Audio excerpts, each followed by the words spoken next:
COVID-19 pandemic in 2020 has forced educational institutions to embrace technology-mediated teaching and learning.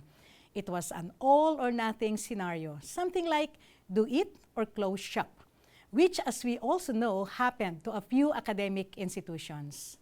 Many institutions were able to do it, that is, ensuring the continuity of learning for their students through the use of various technologies. That experience somehow made some of these institutions to decide to continue offering programs in the technology-mediated mode of delivery in order to infuse some flexibilities in their teaching and learning process, an advantage that became evident and was appreciated by many teachers and students during the pandemic. Further, going technology-mediated will also maximize the return on the investments made in the form of gadgets for university personnel and training of staff, especially the teachers, in this mode of delivering instruction. It can also be a form of sustainability model as it enables an academic institution to be agile and flexible and can respond to other disruptions to learning like calamities, of which there are many in our country. Adding to the list is being technology-mediated will also enable the academic institution to be more inclusive and accessible in terms of reaching learners beyond its geographical boundaries and include the non-conventional learners that are otherwise excluded in an on-campus learning setup.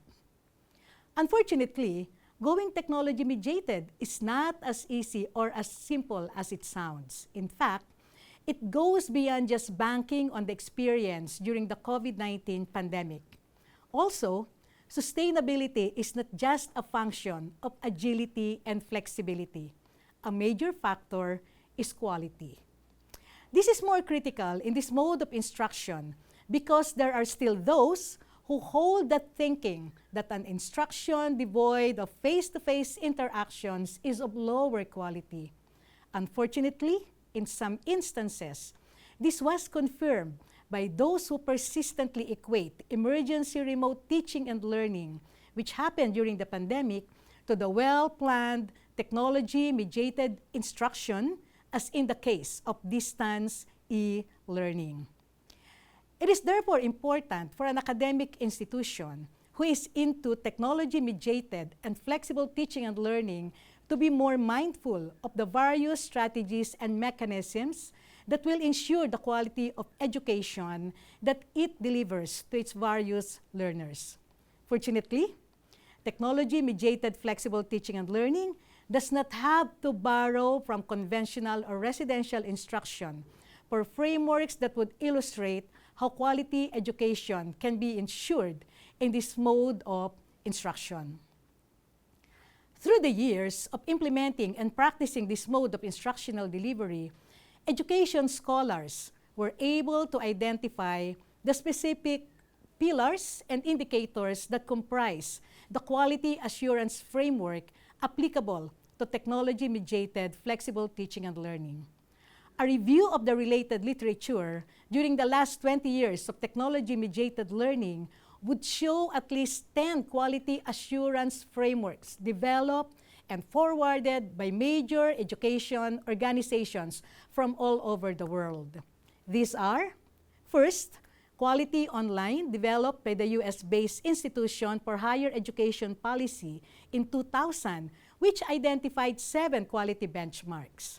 Second, the Canadian Recommended E-Learning Guidelines, developed by Future Ed and Canadian Association for Community Education in 2002, with 3 major e-learning quality guidelines. The third is another US-based organization, the Sloan Consortium, which was later renamed into Online Learning Consortium, which developed the Sloan Consortium Quality Framework in 2005, and it has 5 quality principles. In 2014, the Council on Higher Education by South African Institute for Distance Education, or SAIDE, forwarded the Distance Higher Education Programs in a Digital Era Good Practice Guide. It has 19 criteria for evaluation for accreditation for quality. Fifth, in the same year, the Australian Council on Open Distance and E-Learning, or ACODE, identified 8 benchmarks for technology-enhanced learning, or TEL. So we can see here that even before, technology-enhanced learning has been the name that we're using for this mode of delivery. Sixth, the European Association of Distance Teaching Universities has published in 2016 the 3rd edition of the Quality Assessment for E-Learning, a benchmarking approach, or E-Excellence, a manual to guide European academic institutions in this mode of instruction. 12 years after, in 2017, again, the Online Learning Consortium published the 3rd edition of a benchmarking approach, Excellence, which has 9 key areas for the quality scorecard. Their first framework has only 5. In 2019, for Asia and the Pacific, the Asia-Pacific Economic Cooperation, or APEC, released the Quality Assurance of Online Learning Toolkit. That is 2 years after the initial workshop attended by representatives from various open universities in Asia. It has 9 domains of quality. Recognizing the need for it, also in 2019, the Asian Association of Open Universities, or AAOU, finalized its quality assurance framework with 10 domains drawn from the quality practices of its member institutions who were already into technology-mediated teaching and learning. Also in 2019, the Commonwealth of Learning published the Regional Community of Practice QA guidelines in open and distance learning, which identified 7 standards of quality. So a closer look at all these quality assurance frameworks would provide us with the following insights. First, there can be 3 levels of evaluation for quality: the course level, the program level, and the institutional level. If an institution is offering only 1 course in the technology-mediated flexible teaching and learning, then an appropriate QA framework can be used. If there's just 1 or not all degree programs being offered by the institution are in the technology-mediated mode, then some additional indicators will have to be considered. And for the institutional level of evaluation, there will also be relevant domains of quality which should be added in the evaluation process. Second insight, the similarities in the domains of quality is quite obvious, like the inclusion of the course component, which can refer to course design, course delivery, course development, teaching and instructional practices, learning effectiveness, and student satisfaction.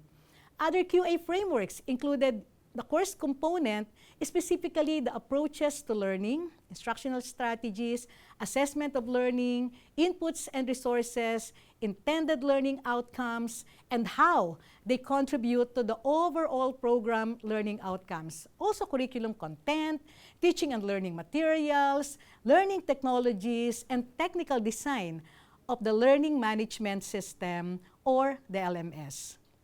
The instructional design was emphasized by the Commonwealth of Learning framework, describing it as the coherence between learning materials and learning outcomes, and course content and assessment.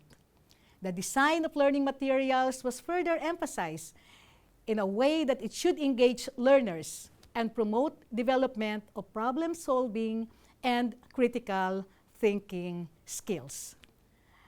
At the program and institution level of evaluation, the institution can adopt the Quality Assurance Framework, which was developed by the Asian Association of Open Universities, or AAOU, in 2019, with UPOU leading the whole process.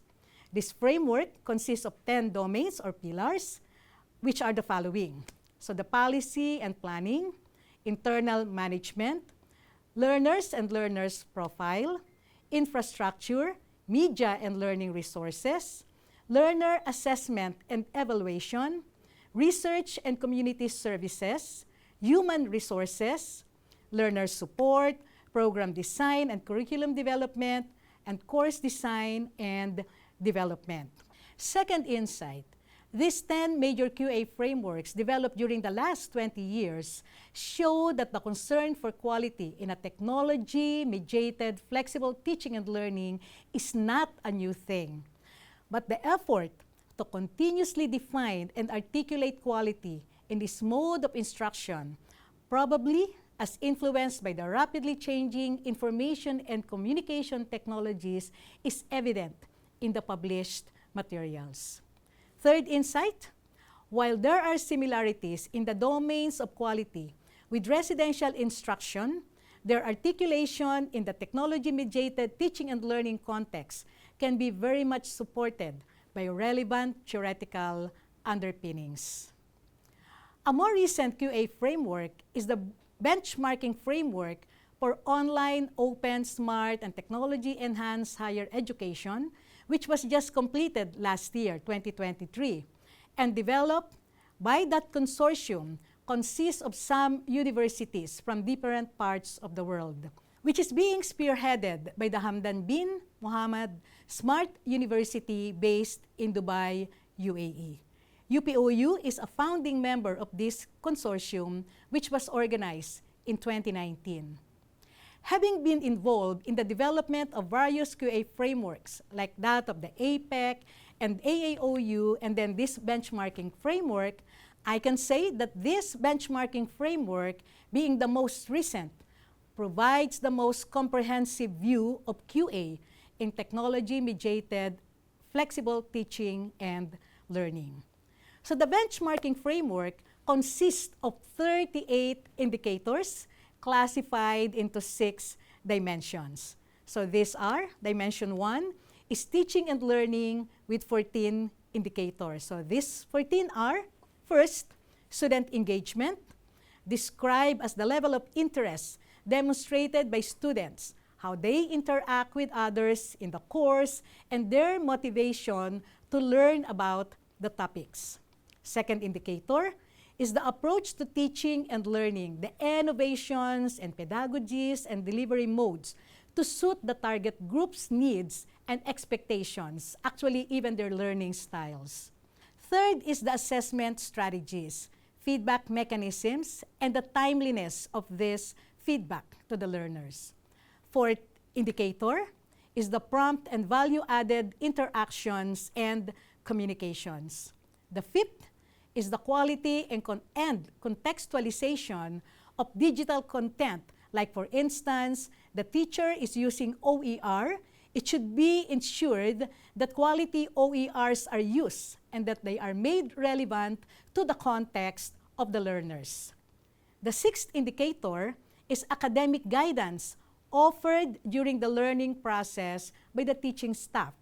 Academic guidance is the follow-up that the teaching staff carries out for the students during the learning process, tailored to the students' needs. This includes providing guidance and support regarding learning content and activities, providing feedback on the strengths and weaknesses of the students' performance, and clarifying any doubts the students may have to successfully guide their learning. The seventh indicator is the teaching staff credentials and professional development. The eighth, student satisfaction and perceptions of the learning environment and experience. The ninth, curricula offering personalization and flexible pathways for the student. The 10th is the integration of multiple mechanisms to ensure proper identity verification and guard against plagiarism. The 11th indicator for this dimension is the design, development, and evaluation of online courses, which should involve both subject matter experts, learning designers, and the technical staff. The 12th, e-learning materials should have sufficient interactivity and incorporate regular feedback through self-assessment activities or tests. The 13th, the institution should support digital literacy. And the 14th for dimension 1 is that the institution ensures alignment of programs and courses to learning outcomes. Now let's take a look at Dimension 2, which is student services. The following are the specific indicators. First is the range of services and resources available virtually to support learning. So these services may include resources to support learning such as virtual library, virtual help desks with extended daily hours and weekend availability, teaching staff virtual office hours, web-based math, language, and reading centers, and academic support for students with special needs or disabilities. The second indicator under the student services dimension looks at the services and resources available to learners to support social interaction and well-being. So it can include platforms to support peer-to-peer learning, virtual networking mechanisms with mentors and alumni, social platforms to build learning and support communities, and learners counseling. The third indicator is the contextualized student services in terms of flexibility, personalization, and accessibility to suit target group needs, expectations, and cultural context. The fourth is quality of academic and career advising. Fifth is the availability of student service standards and guarantees. So this means that there are well-established policies, procedures, and guidelines about student services and its systematic deployment and continuous improvement, which is validated by a third-party audit and certification, meaning to say there are documents which show that these practices are being implemented by the university. The sixth indicator is the availability of a platform for multipurpose communication between students and the university, the college, the departments, and the staff. For Dimension 3, it covers technology environment, which can be evaluated through 6 indicators.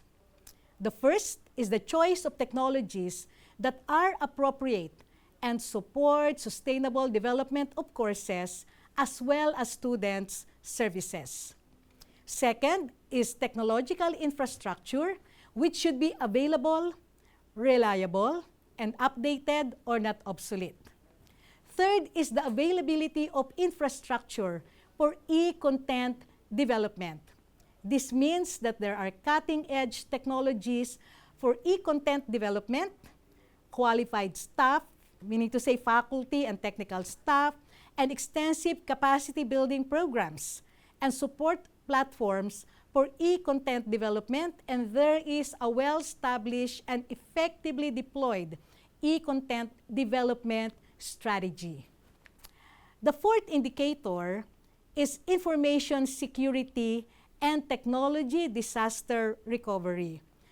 Disaster in this context means any unexpected problem that results in a slowdown, interruption, or failure in providing the course services, which can be caused by natural disasters like fire, earthquake, hurricane, etc., or even health or social issues like what we experienced during the COVID-19 pandemic.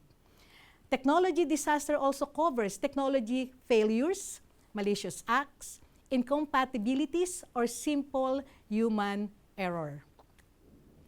The fifth indicator under Dimension 3 is personal data protection. There should be a clear institutional policy on how data is protected, and there should be a staff trained to handle data protection. Sixth indicator for Dimension 3 is the agility of the system to respond to disruptions. There should be a clear crisis management response framework as well as the implementation of digital resilient systems like replicated cloud servers, backup records, and the likes. Now let's go to Dimension 4, which is the outcome and impact on society, and it has 5 indicators. First is graduate employability. Second is involvement of the employers in the design, development, and evaluation of programs. The third indicator is community engagement and outcomes at the local, regional, and international levels. Among the things that can be considered are the implemented community engagement and action plan. Are there documents that can show that the university is engaged in these community activities? The fourth is the employer's satisfaction with technical and interpersonal skills of the graduates of the university. And fifth is the knowledge sharing across academic communities within the institution and at the nation and global levels. Now, for the fifth dimension, which is diversity and inclusiveness, it has 4 indicators. The first indicator is international diversity of students. But we should take note that if the academic institution does not place internationalization as a priority, and this can be confirmed in the statement of vision, mission, and goals of the university, then we can put that indicator at the bottom of the list when we are evaluating universities for quality. The second indicator under Dimension 5 is gender diversity of faculty, which can be evident through the proportions of genders in the population in a well-articulated and disseminated non-discriminatory or equal opportunity policies on employment, the presence of initiatives on gender mainstreaming in the university, and equitable representation by gender over a specified period of years that is being evaluated. So the third indicator is gender equality, which can be seen in a well-articulated and disseminated non-discriminatory or equal opportunity policies on admission. The fourth indicator is access of minorities or marginalized sectors of the society. So now let's take a look at Dimension 6, which is the last in this quality assurance framework. This is about organizational aspects with 3 indicators. First is the existence of an online learning policy that provides direction for the use of technology in learning and teaching. The second indicator is the existence of an online learning strategic plan that is widely understood and integrated into the overall strategies and implemented in a time-bound manner. And the third is a well-articulated and documented improvement and enhancement strategy. It should be noted that while accreditation personnel can use these frameworks to evaluate institutions for quality, academic institutions can also use the framework as a guide for self-assessment and for the development of programs and courses that will be offered in the technology-mediated, flexible teaching and learning. Further, institutions can adopt a specific QA framework or can develop its own based on what it believes to be the indicators of quality in this mode of instruction. In the case of UPOU, we added 3 indicators of quality in our framework. These are the request for benchmarking by other institutions to learn more about how UPOU is implementing the technology-mediated teaching and learning, requests for capability building assistance, and the elected positions and recognitions by the regional and international bodies or organizations like AAOU, ICDE, and Simulec, which are all indicative of the quality of work that we do. UPOU has also developed specific quality assurance frameworks for open educational resources and for massive open online courses to put emphasis on the features that define these learning initiatives, especially since we are advocating for the use of OERs in our courses. And we have converged MOOCs with the university's micro-credentialing program. Finally, it is also important that we, or the institution, is transparent in the QA framework that it subscribes to. And there are evidence and artifacts to show that quality has been mainstream into the university's operations. In short, quality has become the culture.